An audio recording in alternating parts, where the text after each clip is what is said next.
各位网友，大家好，今天是2021年3月23号，星期二，欢迎大家参加王健每日观察直播2的节目。我们今天的题目是关于中国的5个迷思和反思。那么从上个星期开始，中美在阿拉斯加进行一个拜登政府上台以来第一次正式的接触那么面对面的接触。那么这次接触引发了一系列中美关系的议题那么从川普政府开始，关于中国的议题成为美国社会的一个焦点。那么，余茂春作为蓬佩奥前国务卿的一个非常重要的政治顾问，他的一些观点让很多的美国人大开眼界，也让很多中国人感到非常的惊讶因为发现原来美国其实有一些非常了解、非常深刻的理解发生在中国事情，特别是中国政治事务当中的一些这些学者、专家，特别是参与到政策制定者当中去的。所以余茂春是其中一个表者当然还有伯明伯明因为他当过记者，他在中国也是待了很长时间。那么所以其实川普政府的这几名非常有见地的这个政策的参与者让我们开始对美国了解中国的这个事务的这个智库或者是中国问题专家开始更加的关注那么毫无疑问，在过去20年，美国有很多关于中国的研究的学者还有学派那么一些取得了很好的成果，有一些也让大家觉得不那么成功那么最近一段时间那么我们对这个议题也做了一些分析那特别是在这个拜登政府上台之后，美国政府的对华政策开始出现转弯那么他们这个转弯，它背后的依据是什么？它为什么会出现这种转弯？我们说除了在政治上的原因因为一个是共和党，一个是民主党，除了政治上的原因之外，它有没有什么我们叫学术上或者研究成果上的改变，让它推动这个政策的改变那么最近我看到一篇文章，这篇文章我看完之后，我就开始理解什么呢？理解美国社会，特别是美国的政府这个政界，他们基于什么去制定对华政策这篇文章呢叫超越巨象巨象是巨大的影像或者是崩溃那么要么是巨象，要么是崩溃那么驱使美国就中国展开辩论的5个迷思这篇文章写得非常的好，非常的好，是我最近一段时间以来，我认为就中美关系，特别是就中国议题进行讨论、进行分析水平最高的一篇文章那么这个文章刊登到一个网站，这个网站叫 War on the Rocks这是德州大学有一个国家安全智慧中心国家安全智慧中心办的一个网站叫做 War on the Rocks 大家可以去上网去搜那么这个作者呢是叫这个 Evan Medeiros 麦德罗斯还有另外一个作者是 Jude Blanchett 这2个作者那么 Medeiros 呢是 Georgetown 大学的外交学院的这个教授然后是亚洲研究的教授，也是亚洲集团的高级顾问大家知道亚洲集团就是一个智库他是2013年到2015年担任美国国家安全委员会亚洲事务的高级主管所以他是研究中国问题的。那么这个 Blanchett 是战略与国际研究中心，大家知道这是基本上是非常重要的美国政策的一个平台，他是中国研究的主席所以这2个人都不是都不是纯粹的学院派啊，他们都是介入到美国的对华政策的制定的这个核心部门，所以他们看待中国的问题，其实反映了什么？反映了美国政府反映了美国政府研究中国问题的水平，能够反映这种水平。而这篇文章，我认为是我近年来看到的最高的水平之一啊，这篇文章啊。那么它有一些起承转合，我就不念了啊，我就把它的主要的问题念一下啊。我觉得它的结构也好，它整理的观点也好，它核心的观点是什么？它核心的观点就是关于中国这件事情有5个迷思，迷思就是困惑或者困扰或者是问题，或者是在这个问题上通常会出错的地方啊，就5个迷思啊。他这么说，他说美国和中国国家安全高官在阿拉斯加举行的高级别会议是关键性的啊。事实上，历史学家可以把它看成是决定性的啊。这不仅仅是川普总统离任和拜登总统上任后的首次会晤，而且可以预示着一个持续不断的摩擦、波动和不信任所定义的美中动态新时代的到来。这个我觉得总结的非常的好啊，总结非常好。然后他说，过去总统换届为双方重新定义关系带来了机会，而拜登政府就直接跳到了池子的深处啊，他立刻将美中关系定格为战略竞争。拜登总统一度称之为极端竞争。与此同时，政府官员谈到要避免新的冷战，暗示支持国家安全顾问 Jack Sullivan 和国家安全委员会印太地区协调员坎贝尔此前倡导的竞争与共存的战略啊，就是美国现在的战略就是竞争与共存啊。拜登政府面临的核心中国政策的挑战是什么呢？是如何建立和维持一个政治共识啊，就是它最重要的挑战还是要有一个政治共识，在国内和国外以平衡的方式进行竞争，而不产生灾难。这并非易事，美国公众对中国的看法处于历史新低啊，削弱了对稳定关系的支持。现在确实是这样啊，所有人都觉得拜登政府不够强硬，越强硬越好啊。虽然国会显示出支持更具竞争力的方法但中国政策也变得非常的党派化。美国的盟友、合作伙伴，无论是亚洲还是欧洲，对北京的看法是多样的，而中国并没有停滞不前，而是采取政策来钝化或者是规避美国的力量那么，然后他这关键点就在这里了现在就说当美国政策制定者寻求在国内外辩论游刃有余的时候，一个关键的挑战将是确保这些讨论是在建立在中国和美中动态的正确判断的基础上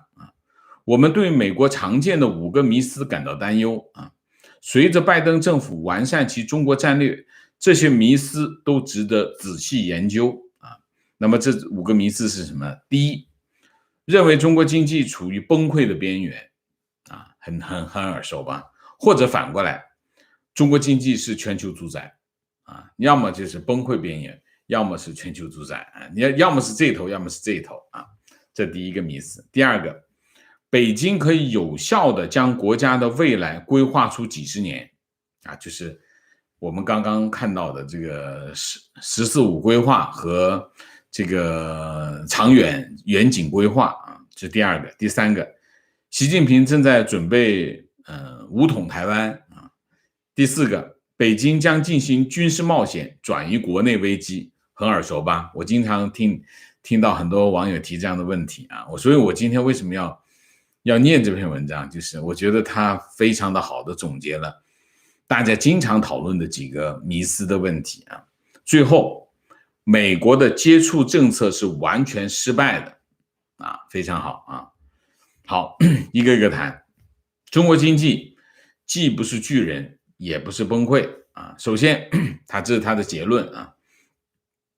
首先，中国经济既没有朝着全球霸主的方向狂奔，也没有迅速衰落到要崩溃的地步啊。美国国内就这个议题的辩论，一直用极端的词汇来描述中国经济的未来啊，崩溃或者巨无霸。但是专家们似乎无法决定是哪一个，到底是崩溃还是巨无霸，从而引发了一系列相互竞争的政策选择。因为如果你是崩溃，那有崩溃的政策，巨无霸有巨无霸的政策，所以大家互相竞争啊。审视中国经济最佳的方式是什么呢？是承认其庞大的规模和持续的增长，同时也认识到它面临着直接和结构性的挑战啊。北京基本上是一个充满活力和活跃的中年人，同时面临着心脏病发作和癌症的风险啊。然而至关重要的是，中国近年来的行动表明，它有资源和工具箱来管理这些风险，或者至少将这些风险推迟到未来，就往后推啊。金融风险可以说是最有可能引发危机的催化剂，但国有银行强大的资产负债表、管理严格的资本账户以及中央银行充足的流动性准备，都减轻了金融风险。结构性挑战如中国劳动力萎缩和人口老龄化将制约中国的发展，但领导层希望从这些挑战中成长或者是创新啊。那么迄今为止，中国政策的制定者通过同时做4件事情来管理这些风险。哪4件事情啊？第一，从出口和投资的旧的增长动力转向消费和服务业啊，这其实看得很准确啊。中国一直在推动用消费，依靠消费来推动增长，但是这非常不成功啊，因为中国的收入很低啊，中国国民的收入很低。第二，通过投资技术和推行低碳，推动绿色经济，从而向制造业价值链上游移动啊，就是我们这说的产业升级啊。第三，减少积累的金融脆弱性，即使在他们慢慢开放金融体系和进一步发展资本市场的时候啊。第四，保留经济产出的底线啊，确保就业增长和生活水平的提高啊。这话讲的有点绕口，什么意思呢？就是其实讲到底就是控制金融风险啊。在开放金融体系的过程当中，不断的强化控制金融风险啊，就是我们理解的表达。还有一个就是维持经济增长的底线，就是一定要让经济增长在底线以上。那么为什么？有确保什么呢？确保就业和生活水平的改善啊，就这4件事啊。那么北京中国之所以能够保持这种微妙的平衡，很大程度上得益于什么呢？得益于能够主动识别和应对最直接的风险，确定优先级，然后调动资源解决问题啊。那么当然，经济的持续增长使得管理所有这些变得更加容易啊。那么中国经济在2020年明显的优于其他国家。这就是为什么我们经常讲，他的看法呢，就是说，为什么经常中国经济看得过去很危险，又没事又过来了，原因是在哪里？他认为是这样的，他说他最重要的是什么？最重要的就是能够识别，还有应对最直接的风险啊，定出这个优先级别，先解决最紧迫的问题啊，所以其实这是什么？这就是经济政策的优先级别的问题啊。那么习近平显然已经摒弃了市场改革的大逻辑，而他更多的国家主义增长模式的有效性，在几年内不会得到这样或者那样的证明啊。与此同时，政策制定者必须应对人口老龄化、劳动力萎缩、私营部门与国家的重新崛起抗争就是国进民退以及对中国投资越来越警惕的国际环境。所有这些同时，中国还在推动他们在从半导体到人工智能等一系列关键技术的这个自主的国家那么，所以从未来10年面临的挑战来看，比崩溃或者是突飞猛進更现实的情况，就是中国将持续长时间的浑浑噩噩这将以增长稳定在一个低个位数为特征，基本上和我们的判断是一样的就是说中国未来的一个情况会是一个比较混沌的局面，就是很多东西你可以看，其实看不大清楚，但看得过去又很危险，但是它保持增长，保持一个巨大的规模。与此同时，它是以增长稳定在低个位数为特征。低个位数是什么意思？5以下咯大概是一个这样的意思。而政策制定者则要对老龄化和社会应对老龄化和劳动力萎缩的问题鉴于它庞大的规模，中国将继续成为重要的全球参与者，而其大国经济的大部分光彩可能会消失。这就是他的判断这是第一个迷思就是要么崩溃，要么成为巨无霸全球的霸主既不是马上崩溃，也不是全球霸主。他认为中国经济将会是一个长期的低个位数的增长，然后处于一个混沌的状态，这是他的判断。这我很同意，我非常同意，我觉得他说的非常到位。第二个迷思是中国有一个到2049年就是“十四五”规划宏伟计划，这个计划几乎可以保证中国的大国地位，现实要温和得多那么如果说中共最擅长什么，那就是制定计划有5年计划、行业计划、省级计划、特定技术发展计划、军队现代化计划。如果按照习近平2017年在上一次党代会上的讲话，还有一个指导国家发展到2049年的计划。然而，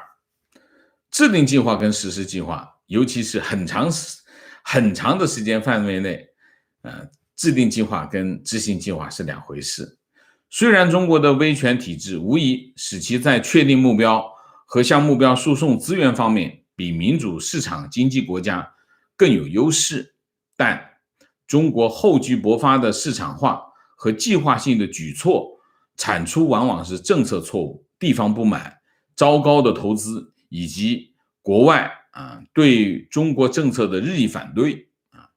中国领导人能够吸收这些低效率，尤其是不良投资，很大程度上是由于中国的增长势头和习近平的政治控制。但是展望未来，吸收和忽略这些低效率的做法能否持续太久，是非常值得怀疑的也就是说，之前你使劲扔钱没关系你出很多的错误这个我们又走了个弯路，我们又交了个学费，没关系。为什么？中国经济高增长，然后你又堵住大家的嘴，不让大家说，所以没事，你能过去抹平。但是未来的情况就不一样了，为什么？条件不同，增长没那么高速了然后你的这些低效率是不是能维持太久？可能就不是这样的了中国几乎所有的规划都成功了它带引号的因为中国从来不承认失败，但在资本错配、官僚内斗、资源虹吸、产能过剩以及白项基建项目就又傻又大又没有效率，叫白项工程白项项目等大量证据上，很难纠正现代规划的有效的想法，而这些都是中国实际的现有的政治经济的一部分。如果规划当下如此困难，那么中国又如何规划几十年的经济轨迹啊？这个质疑的非常有力啊。那这些都不是要否认中国今天给美国带来的挑战的多样性啊。中国在这3个领域的成功都令人印象深刻啊，而美国在这些领域的竞争需要做得更好。相反，我们的观点是，习近平的计划越来越雄心勃勃，反映了风险的赌注。中国吸收未来错误的能力可能正在下降。正如斯坦福大学的专家指出，中国未来既不是不可避免，也不是不可改变啊。中国的未来既不是不可避免的，也不是不可改变啊。话虽如此，但同样值得铭记的是，中国不需要在任何一件大事中完全成功，全球波及效应才会显现啊。那么即使是部分成功或者部分失败，也能从根本上改变整个全球产业和产业链、供应链，无论好坏。即使中国作为局部大国啊，那么也会改变世界啊，这个很重要啊，这个很重要。就是它不需要整个计划都是成功的，它只要成功一部分，它都会改变全世界的产业和供应链啊，这个很重要啊。然后第三就是台湾时间线啊。第三，关于中国对外行为和对内政策一样，存在很多迷思。其中一个常见的说法是什么呢？是习近平对台湾的未来深感紧张啊，准备在未来2-3年入侵台湾。事实上，前国家安全顾问马克McMaster 最近在参议院军事委员会的证词就提出了这一点。这是中国对台湾盘算和两岸关系现状的误读啊，他反对这个观点。长期以来，中国最高领导人一直认为台湾问题从根本上来说是政治问题，而不是军事问题。非常正确，台湾问题从来就是一个政治问题，而不是一个军事问题。军事只是一个手段，他们一贯的倾向是，首先是威慑台独，而不是用武力迫使统一啊。他们为此采取了强制和激励相结合的方式啊，就是施加压力，然后诱导最近围绕着台湾的军事活动反映了这一点。中国的强烈的倾向是创造一个局面，让台湾人民和他的领导人认识到，他们的未来不可避免地和大陆联系在一起，然后按照北京的条件谈判统一的协议。习近平政府破坏香港的政治和法治，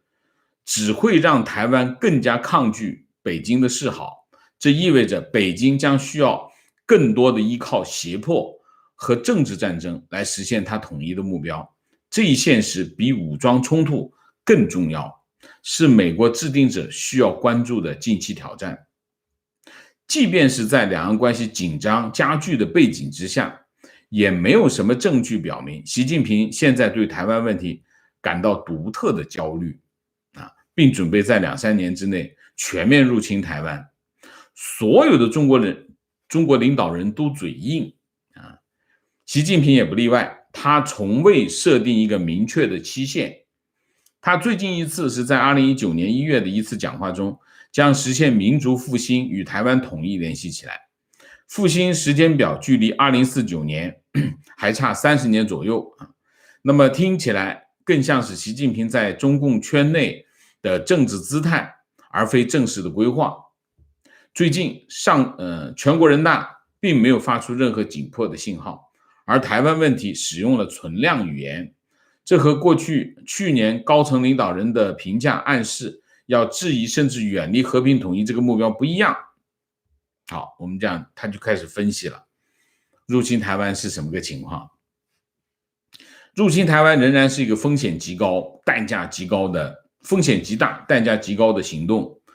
而且在未来2-3年内，它它将在习近平国内大计的关键时候出现，这是一个可能会使习近平的民族复兴愿景短路的行为。任何没有取得完全胜利的军事行动将会是一种损失啊！即便入侵成功，中国也不得不占领台湾，并且寻求安抚2400万人民，在此过程中摧毁台湾的经济，包括极具战略意义的高科技部门啊。那么，尽管专家们仍然在争论中国是否有能力在未来几年全面入侵和占领台湾，但是人们普遍认为，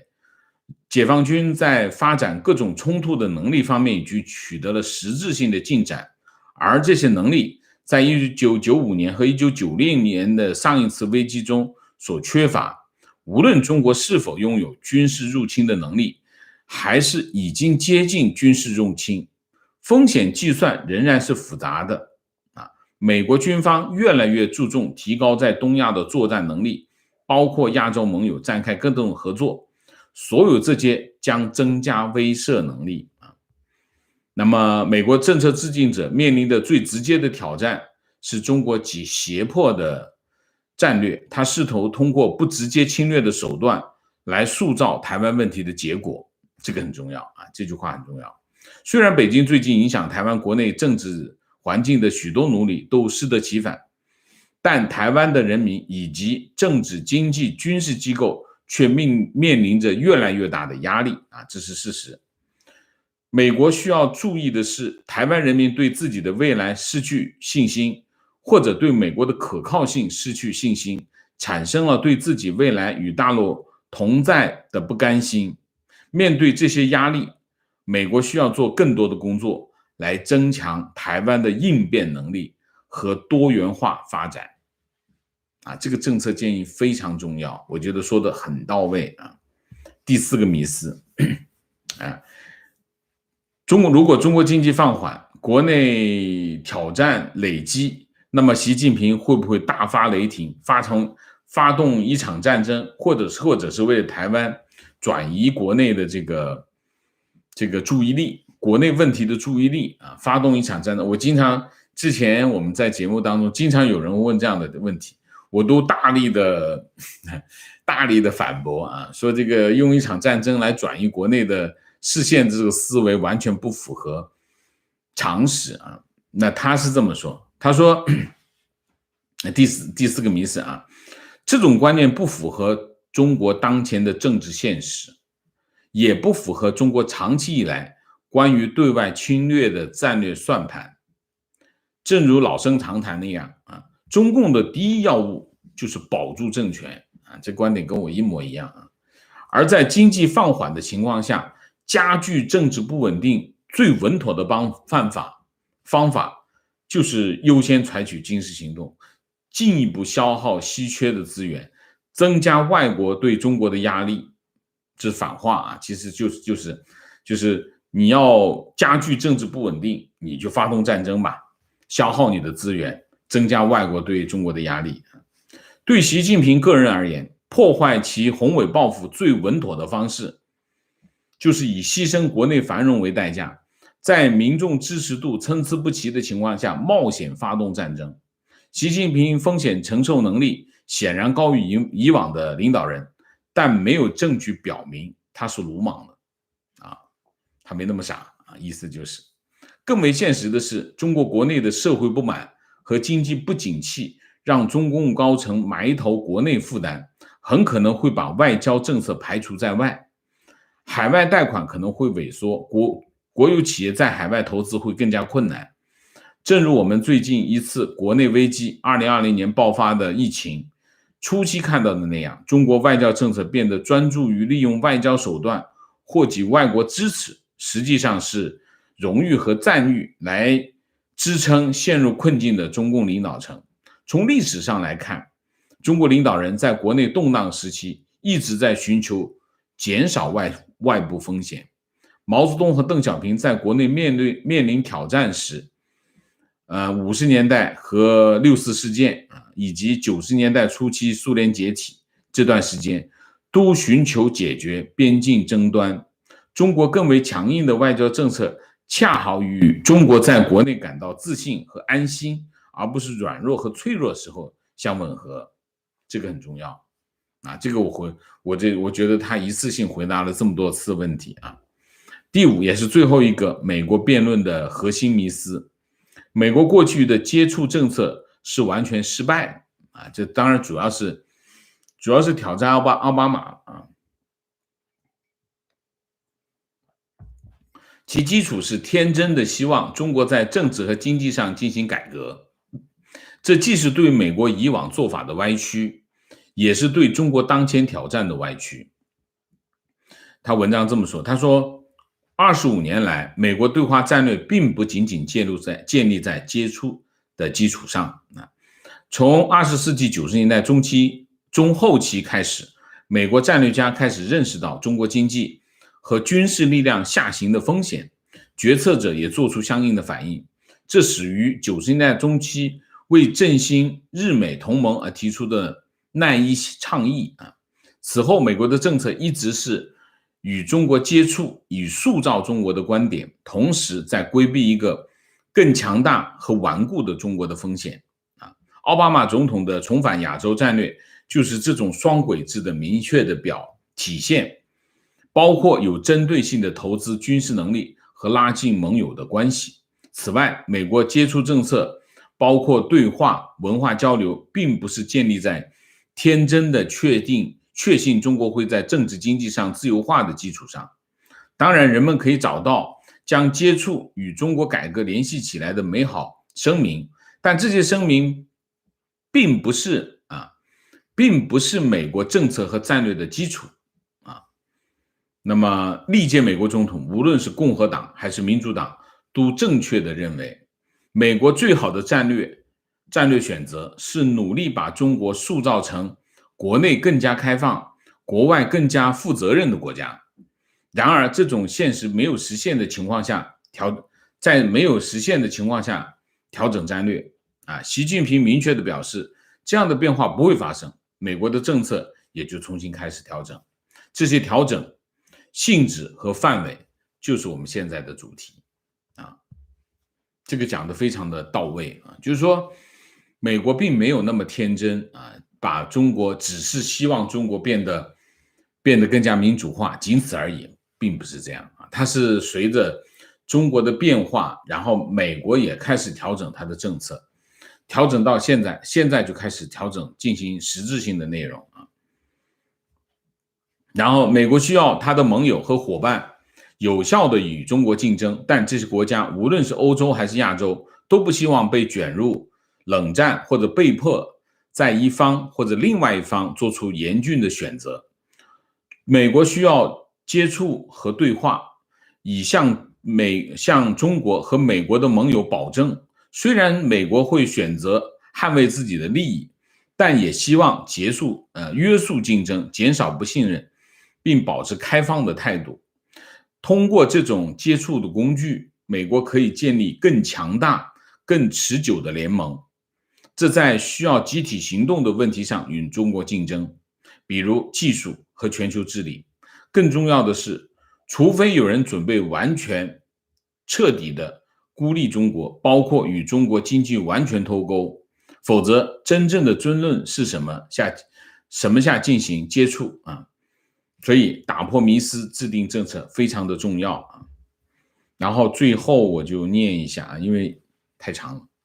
我不能全念啊。他是这么说的啊，无论人们对美国及其盟友采取的政策组合持何种观点，第一步是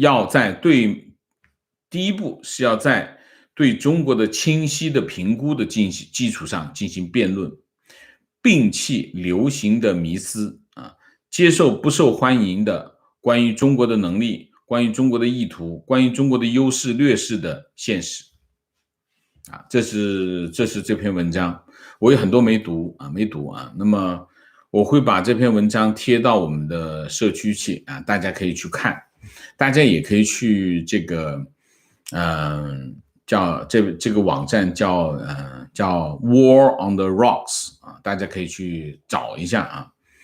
那么我觉得这里面有几个要点啊，我有几个看法。第一个，美国就你可以看啊，这两个作者绝对不是仅仅是个学院派的作者，他不是一个学院派的作者，他也不是像伯明、像那个余茂春这样的有中国背景的这个学者，他是真的是参与美国政策的制定的。你通过这篇文章，你就可以看出来，其实美国现在对中国的研究已经非常的深入，他们对中国的认知已经达到了非常高的高度，超过了大部分的媒体啊，这个很厉害，这个第一条，这个非常重要啊。这就是说我们在很多时候判断，我们在此之前，经常很多人觉得美国人太天真了，傻白甜啊。这篇文章出来，那对中国的认知美国绝对不是傻白甜，这第一条。第二条，这种认知成为制定有效的、聪明的战略的基础。所有的政策制定都必须，一个正确的政策必须建立在一个正确、准确、完整的认知基础上，才会有一个好的政策出来。如果没有一个认知，那不会有好的政策啊，这是第二条。第三条，绝对化的看法和手段，在政治上看上去永远是受欢迎的，但是不符合美国利益。刚才举例，认为中国经济要在崩溃的边缘，和中国经济将会成为全球霸主，这两个这么极端的看法是非常政治化的啊，很容易被政治拿来做一个政治口号。很容易受到欢迎，但是的确不是事实啊，所以不符合美国利益。所以我们看待我们在分析、了解，这个判断中国的情况的时候，我们就要避开他讲的这5个迷思啊。这5个迷思基本上回答了我经常遇到的问题。我们在节目当中经常遇到的这种问题，而这种问题其实决定了什么？这5个问题其实决定了什么？决定了大部分人对中国的认知，这个非常重要。其实我们现在经常看到的问题就是这些：中国经济是不是崩溃啊？是不是变成巨无霸？这个习近平是不是能够制定一个长远规划，然后去通过完成这个规划，让中国变成一个大国？那么习近平会不会一不小心就去统一台湾？习近平会不会通过发动一场战争去这个转移国内矛盾啊？等等，我们经常会遇到这样的问题啊，经常会遇到这样的想法，经常动不动一看，中国在对外政策当中出现了一些强硬的态度，就会有人想到这一点，是不是他又在转移国内矛盾啊？等等啊，很多这种议题，还有就是美国过去的政策是不是完全失败的？他是不是因为他们天真，所以被骗了？这都是中美关系或者是对中国的一个认知的一个迷思啊。那这篇文章非常好的，非常有效的，非常合理的回答了这些问题，我觉得非常的棒。所以我今天要跟大家分享，虽然今天还是有些新闻，但是我觉得我已经等不及了，我急于跟大家分享这篇文章，好吧？那我们今天就总结一下，这篇文章我非常的欣赏啊，所以我就跟大家分享。那么他总结了外界对在中国的认识上面的几个主要的错误，其实是错误看法。那么从现实和逻辑和这个背景上来分析啊，这件事情到底应该怎么看？我觉得非常好，我回头会贴上去。那么这就是我们今天的主题啊。那我们下面就进入互动。进入互动之前，温馨提示，请大家点赞，请新来的网友订阅，请大家加入我们的会员，支持我们做更好的节目。那么我以后呢，我想如果我看到类似这种文章啊，我觉得我还会跟大家分享啊。那么进入互动之后，请大家不要聊天。那么今天这个议题呢，有很多网友会有自己的看法，请大家尽量的简洁的表达自己的意见，好吗？我们就能够多念一些多念一些观点，好吗 ？OK， 明谢曲优，谢谢。美东这2天天气很好，请老师喝冰咖啡，谢谢。老罗王边开车边听讲，每天的精神食粮，感谢啊，谢谢老罗王。翠花撒胡椒面，谢谢。Rainy Mac， 谢谢啊。观点。为美国有这么冷静、睿智以及潜心研究的智库点赞，非常好。观点：中国民族性向来对于动乱无秩序的状态深感恐惧，但是中共最擅长就是弄得天下大乱，只要形势需要，他们随时可以利用宣传技巧制造混乱。一旦中共领袖明白出现天下大乱、形势大好的态度之后，人民因为害怕动乱，所以很自然地将中共当成救主。中共于是轻易地垄断了所有的政治权威，因为他们维持社会秩序，他们是维持社会秩序的唯一的力量。这是我们长期以来被中共洗脑的看法。中国最发达、最昌明的时代，通常是什么时候？就是中国最没有秩序的时候。你把中国的历史再看一下，中国最黑暗的时候，中国最残酷的时代是什么？就社会非常稳定，就是中央集权、皇权非常强大的时候，就是中国最黑暗的时候。通常这个时候有什么？有文字狱，有各种各样的欺压手段啊。中国社会最昌明的时代是什么？就是社会混乱的时候啊，五代十国啊，你看看那个时候的文字，你看那个时候的文章啊，所以你现在的这个观点是什么？说人民非常害怕混乱，其实中国社会混乱到哪里去？最混乱的是什么时候？中共我们不说以前历史，中共最混乱的时候是什么时候？就是文革最混乱的时候。文革其实是中共权力最大的时候，因为他想干嘛都行。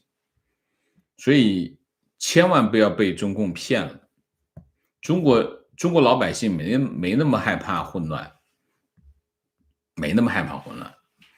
混乱对中国老百姓没那么恐怖，对中共是中共最恐怖的是什么？就是秩序混乱，因为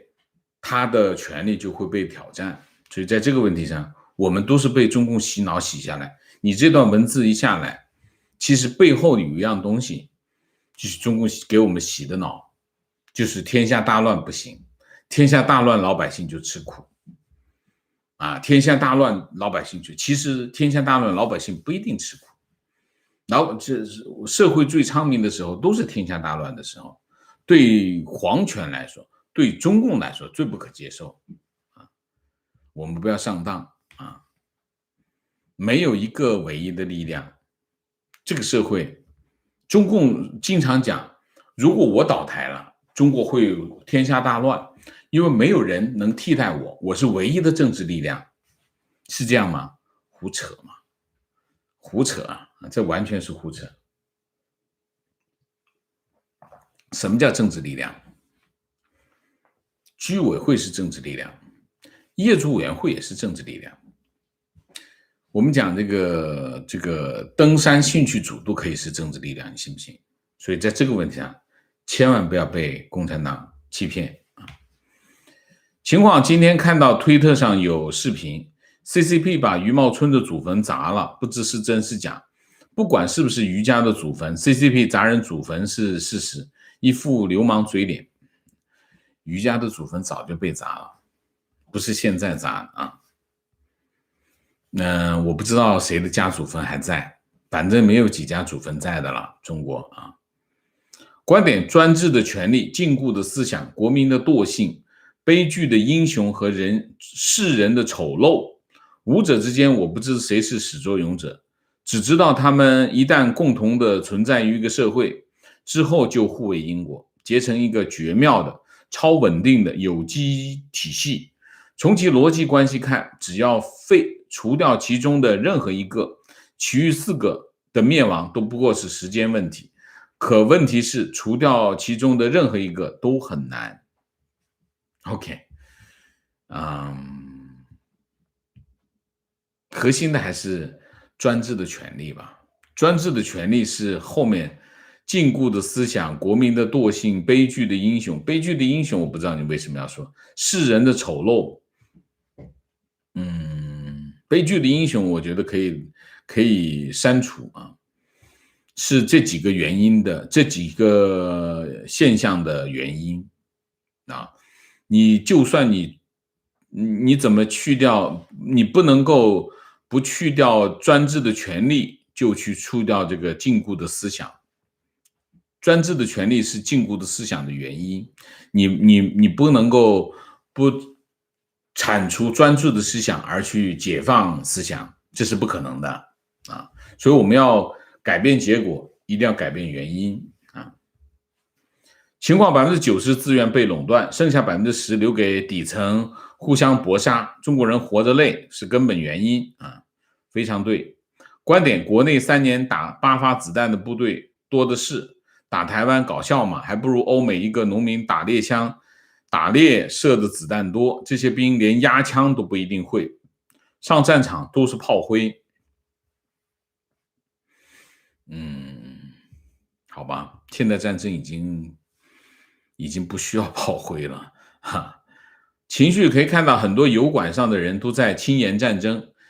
其实是一种情绪的宣泄，包括我自己也都在想，有一场战争啊，虽然这的确不好，但就我个人而言会这么想，因为我作为一个80后，看着网络上五光十色的世界，但又知道那一切和自己没有关系。中国一直处在威权社会，房子买不起，生病看不起，发言说不得，婚结不起，孩子生不起，整个人就很容易愤怒。进而一场战争来打破这个困局，改变这个现状，有些偏激，但绝没有不珍惜他人的意思。但是战争是什么？战争的结果就是消耗生命啊！战争就是吞噬生命的机器，没有别的啊。虽然它有各种各样的理由，有所谓的正义战争和不正义的战争，在我看来，战争就是吞噬生命的机器啊，所以我不愿意轻言战争啊，我也不愿意虽然我认为战争只是政治的其中一个手段，但是我也不愿意讨论过多的。我经常遇到这样的问题，就是作为其中一个选项，大家经常把它排第一，其实不是这样。在大部分情况下，它永远排在最后。大部分情况下它都是排在最后的。所以我不觉得无论是中国也好，美国也好，都是把战争经常放在一个非常核心的地位上。战争是什么？或者武力是什么？武力是后盾，他永远陪着领导人啊，但是他不一定会出手啊。我觉得这很重要。我们在判断一些事情的时候，我们应该从这个角度去看的。因为我都讲过很多次啊，美国军力强大，就算他这么强大，他也不会把军事手段作为一个优先的选择啊。何况中国虽然有人多，但是他军力真的不是很强大啊。观点：台湾人民在311日本大地震时主动捐了61亿台币给日本救灾，10年后日本全体国民直至今天还透过各种机会对台湾人表达感谢。汶川地震时台湾人民捐了81亿台币给中国，然而中共党政军小粉红直至今天还天天喊着留岛不留人。我是个80后，经历过台海飞弹危机加921大地震加03年非典疫情，现在台湾人民真的不认同9·2共识，更不说自己是一个中国人。谢谢王老师。我这里有一个，我经常会一说到中国人这个问题啊，凭什么中共就要垄断中国人的专有权呢？对吗？我经常讲，还有经常有这个五毛跑过来说啊，你帮美国人说话，你不要说中文啊，凭什么中文是你们家的嘛？所以这个问题，我觉得中国人或者华人或者华裔这是我们的血统不是我选的，是他选我，不是我选他这个问题，中共经常把这个问题当做一个资源就是我站住了中国，我觉得大家就把这件事情否定掉就对了。中国又不是你的，对吗？中国文化谁破坏的最厉害？中共他说什么语言的问题我觉得大家把这个问题看透来，什么问题都解决了，都有答案了观点，我认为目前台海的紧张是来自中国未来的规划。中国未来经济放缓，必须要回头解决国内的问题。为了避免经济放缓造成社会不安，必须减少颜色革命至香港和台湾输入的风险，必须收回香港的民主，同时减少和台湾的接触。升高军事紧张可以使两岸交流降低，让未来中国处理国内问题时不会被台湾、香港干扰。所以我认为台海紧张是出于中国国内的需要，而不是中国要统一台湾。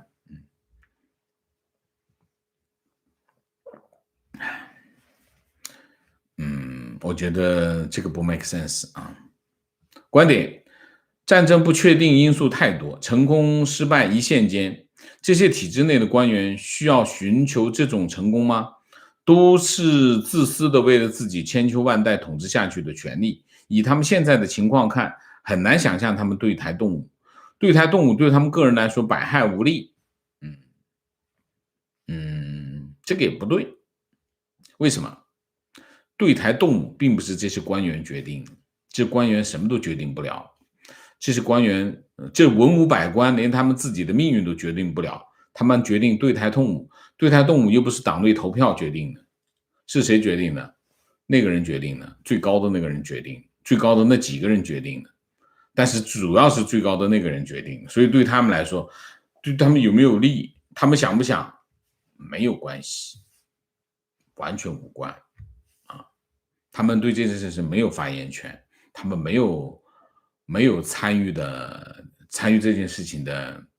资格观点，我到现在还不相信国内对习的支持度普遍那么高，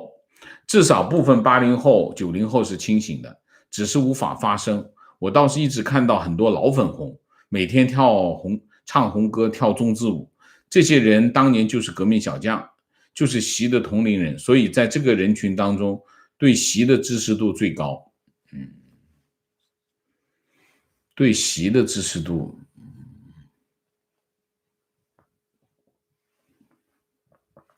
是这样，我们可以看到的事情是什么呢？习是什么呢？习是个 icon， 是个 icon 叫什么 ？icon 叫像你说它是个图腾吧，中共的一个图腾或者是个代表。那么其实很多时候这些老粉红们呢，其实代表的是什么？老粉红们他的心态就是我跟党走我就安全，我现在拿着退休金，我啥事儿都没有，屁事没有，我就跟党走，说党的好，没有风险，零风险，只会有好处没有坏处。这老粉红们的心态就是这样的心态，这是第一个。第二个，当然同时他的我们叫路径依赖，他原来就是这样活到现在，他顺着这条路一直活下去，没有难度，不困难。所以这就是一个是路径依赖，一个是风险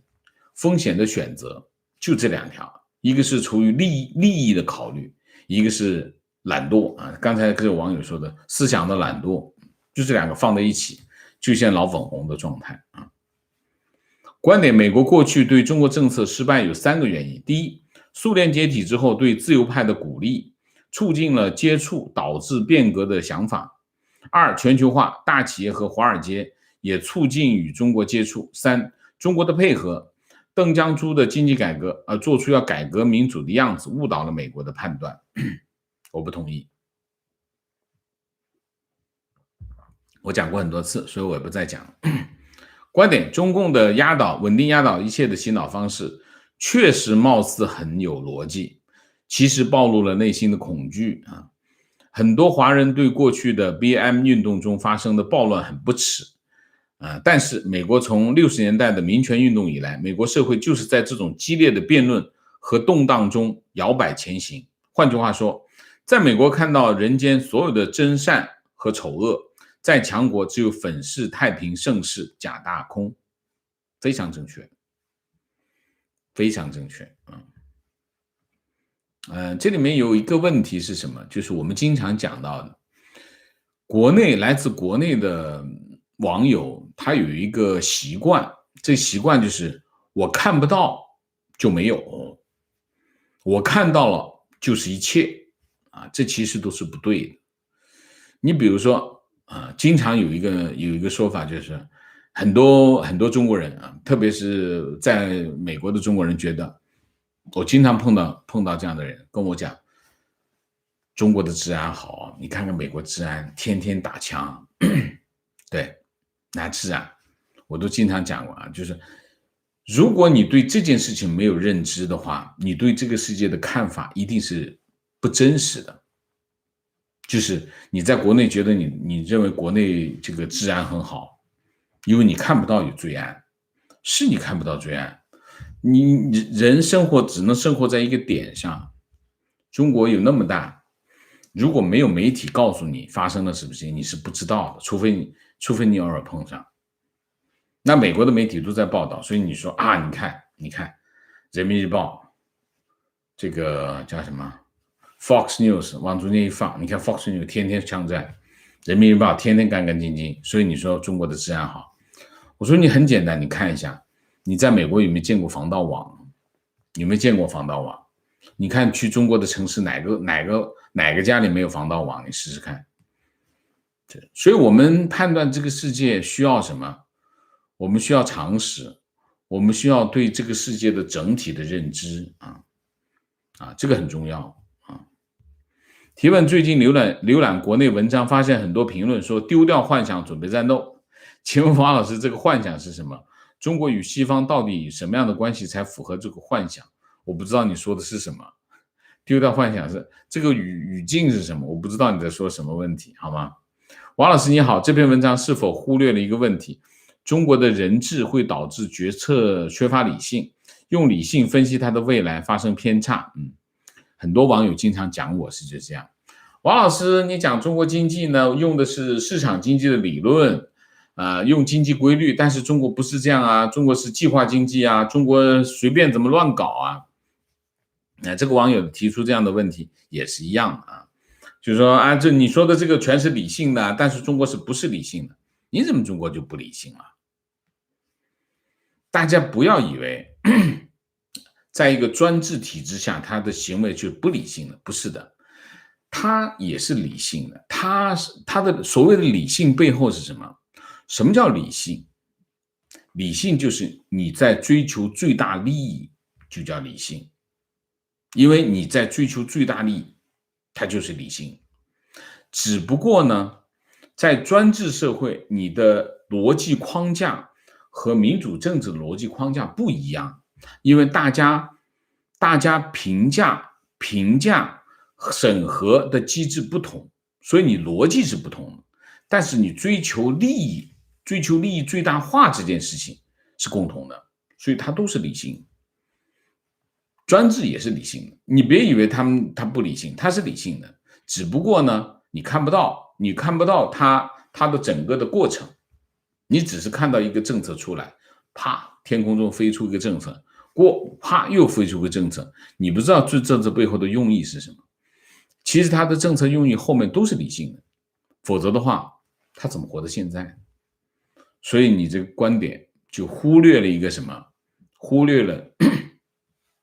任何人，他都是在追求利益最大化。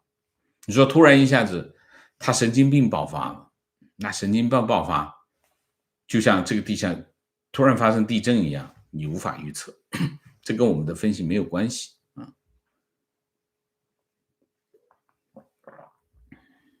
情况，今天华春莹在记者会竟说，如果美国能像中国对待维吾尔少数民族一样，真正维护少数族裔的实际权益，那么美国国内的种族矛盾就早就解决了。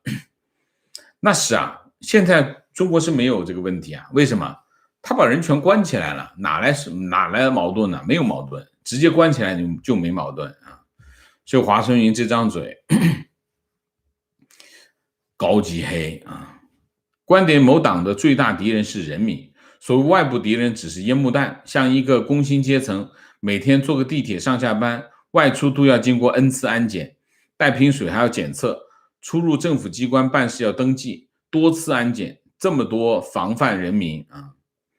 观点我认为所谓的左右不是一条直线，而是一个圈，极左极右在圈上某个点汇合。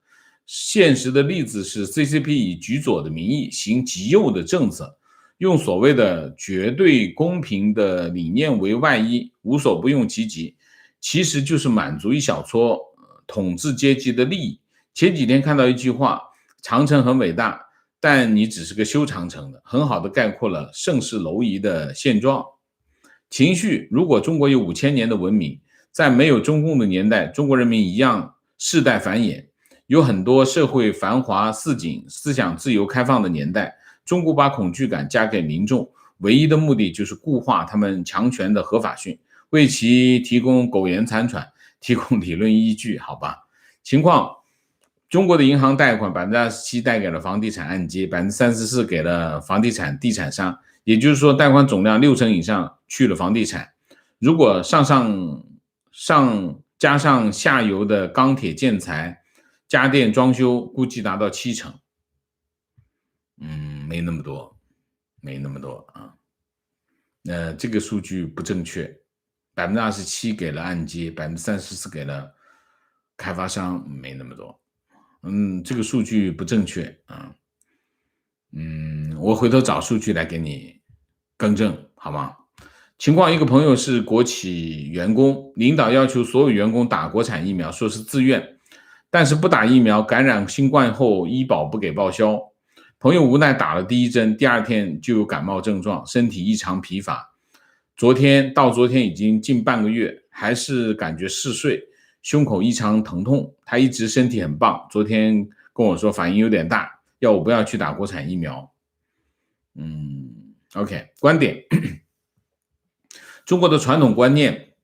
把孩子的创新能力扼杀在摇篮中。中国人口众多，资源匮乏，无秩序，所以最该学习的不是美国，而是日本分配方式跟管理制度。日本的孩子从小就不让孩子一天写完周末2天的作业，而是每天完成每天的量啊。观点，我不认为投机行为，我不为投机行为感到不耻，我也不反对入党追求幸福利益。因为普世价值强调的是每个人都追求自己的幸福的权利，美国也正是因为这种价值观而强大，而仇恨思想只会培养法西斯者。我们能做的就是保持血肉之躯，尽我们所能传播民主、自由、法治以及普世价值观。也许我想得很美好，但是罗马不是一天建成的。孙中山先生也为此付出了一生的努力。路漫漫其修远兮，吾将上下而求索。OK，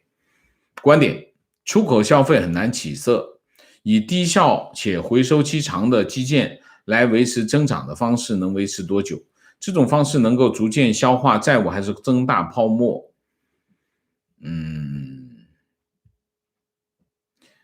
第一，出口和消费很难有起色，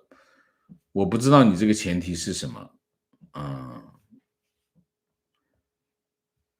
长基建维持增长的方式能维持多久？我简单的描述一下吧，因为我不知道你问什么。中国经济有3大增长动力：基建、消费、投资啊，这三个我们叫三驾马车啊。那么从现在的情况来看，基建增长乏力，为什么？因为中国搞基建搞了20-30年啊，而且都是借了很多的钱来搞基建，这基建的钱全部都是借来的钱。那么现在地方政府借了好多好多的钱，有些地方政府一年的财政收入要用一半来还债，所以他没那么多钱，没那么多钱他就没办法投资，所以基建投资已经增长乏力啊，这是第一个。第二个，出口今年出口形势非常好，原因是因为其他国家还没有恢复这个疫情啊，还在疫情当中，所以中国先走出了疫情，所以订单全跑到中国去，所以而且像美国、像欧洲已经开始需求开始出来，但是工厂还没开工，所以订单全跑到中国，所以中国出口今年非常好。消费肯定是没有对中国来说是一个结构性的问题。为什么？政府把钱都拿走了啊！政府把钱都这个社会产出之后，中国是全世界政府把钱拿走最多的一个国家。当你把钱都拿走了以后，那老百姓拿的钱就很少。老百姓拿的钱很少，意味着什么？因为他的收入就很低，所以中国的收入普遍很低。其实中国处于严重的贫困状态，大量的人口。你现在看到电视剧也好，你看到朋友圈也好，都不是那些默默的你看不到的那些沉默大多数。所以中国是存在普遍的贫困。这个贫困现象的结果是什么？你可以看到中国有14亿人口，但是它的确消费能力很低，所以指望中国通过消费来改变中国的增长模式，这件事情是不可能的，这件事情就不可能了。所以你可以看到，其实未来指望的是什么？出口，投资指不上，出口今年可以带动，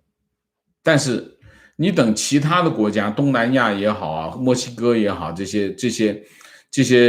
新兴的印度也好，新兴的国家，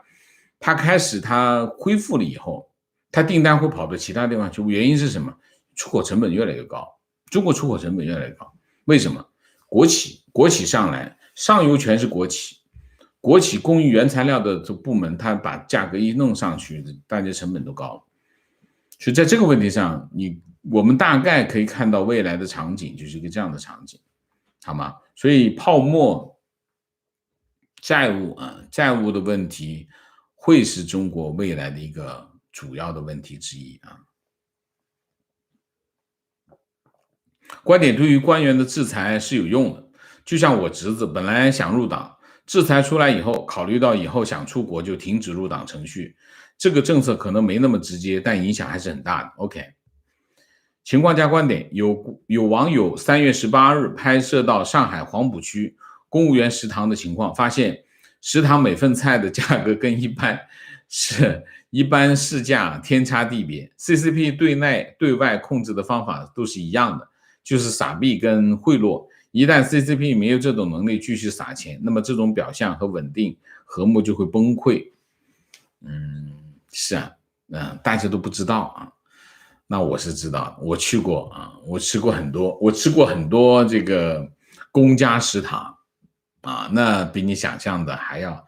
上海那个还不算太过分啊，还不算最厉害啊。情况王老师可以建立一个图书馆之类的平台吗？把大家看过的好书放进去，这是好主意，但是我没有时间搞啊。图书馆 ，OK， 好吧，我觉得我们可以考虑一个，搞个读书类似读书频道这样的东西吧，我觉得这个还挺好。可是我现在读书的时间太少啊。明谢积木真优美，谢谢 Dick 陈，谢谢 Nova H， 谢谢 ABC123， 谢谢。好，我们今天的节目就到这里，感谢大家的参与，我们下个节目再见。再见之前，请大家点赞，请新来的网友订阅，请大家加入我们的会员，支持我们做更好的节目，做更好的自己。谢谢大家，谢谢。